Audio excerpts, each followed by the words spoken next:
La question de la routine, elle est fondamentale parce que aucun couple ne peut dire qu'il n'est pas dans la routine. À un moment donné, on y est. Et je dirais plus que c'est à un moment donné qu'on n'y est pas. On y est souvent. Donc, de programmer les choses, c'est pas bon. On est dans une routine. La routine, elle est forcément là dans la vie de tous les jours. Il faut aller travailler, il faut s'occuper des enfants, il faut s'occuper des choses administratives. On est obligé de le faire. Par contre, dans notre couple, là, on n'est pas obligé. On peut tout à fait la casser par des petits dîners romantiques, par le fait de, tiens, d'habitude, effectivement, c'est le vendredi soir parce qu'on a fini notre semaine ou le samedi soir, on est un peu plus reposé, on a passé une bonne journée, on fait l'amour. Non, pourquoi pas le matin? Alors, tous les couples vont avoir des réponses à ça. Le matin, moi, j'aime pas parce que on n'est pas lavé, puis il y a les enfants à préparer, puis... Bon, tout ça, c'est des alibis. Donc il suffit d'en parler et dire à ce moment-là, on n'a qu'à se lever une demi-heure plus tôt. On met le réveil une demi-heure plus tôt et puis on peut faire un petit câlin, pourquoi pas. Ça, on en discute. Mais la routine sexuelle n'est pas bonne du tout. Ça provoque, et ça on le sait à chaque fois, une baisse de libido, voire un arrêt de la sexualité.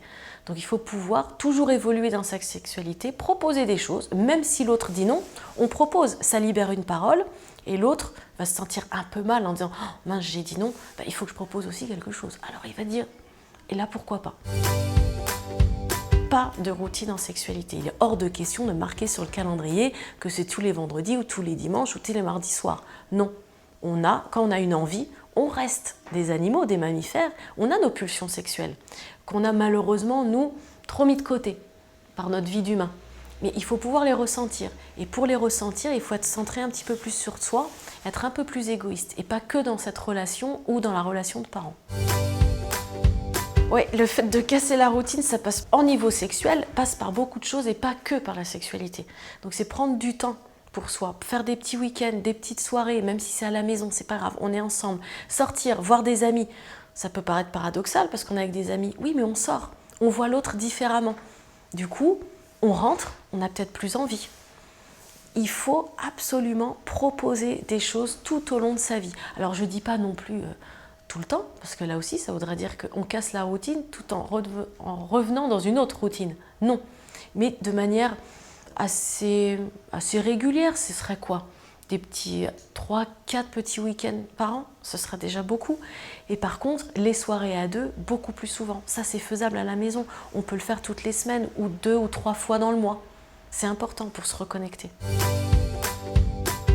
Quand on parle de sexualité, tout le monde pense qu'à l'acte sexuel, au rapport sexuel. Non, nous quand on parle de sexualité, c'est tout ce qui l'entoure. C'est aussi la fonction érotique. Donc c'est s'intéresser à l'autre, communiquer avec, passer du temps, s'intéresser à ce qu'il fait, avoir plein d'attention. Et ça amène la sexualité.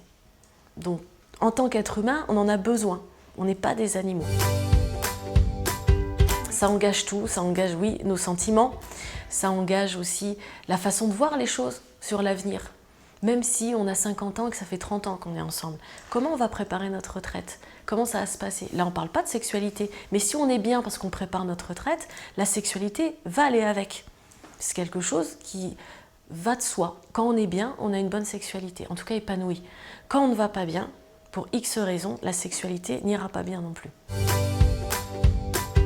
Pour les sexologues, on est tous d'accord là-dessus. Autant il y a certains sujets qui fâchent où on n'est pas d'accord, mais alors la sexualité, c'est un don et un partage.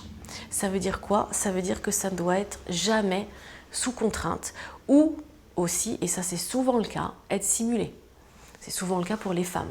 Ça l'est de moins en moins, mais quand même, si vous demandez à des couples, enfin surtout aux femmes, si ça leur arrive parfois de se forcer un petit peu parce que ça fait longtemps et qu'elles voient bien que leur compagnon en a un petit peu ras-le-bol, quasiment toutes, dans 90% des cas, vont dire oui, ça m'est arrivé au moins une fois de simuler dans mon couple, de simuler d'avoir envie ou de simuler un orgasme. Ça, c'est aussi très humain. On a peur de blesser l'autre, on culpabilise. Pourquoi lui a toujours envie et moi non? Ça me pose question. Et là, c'est la psychologie qui entre en jeu, la différence entre les hommes et les femmes. On n'est pas fait pareil. Donc nous, il y a tellement de choses qui peuvent l'influencer, c'est pas grave.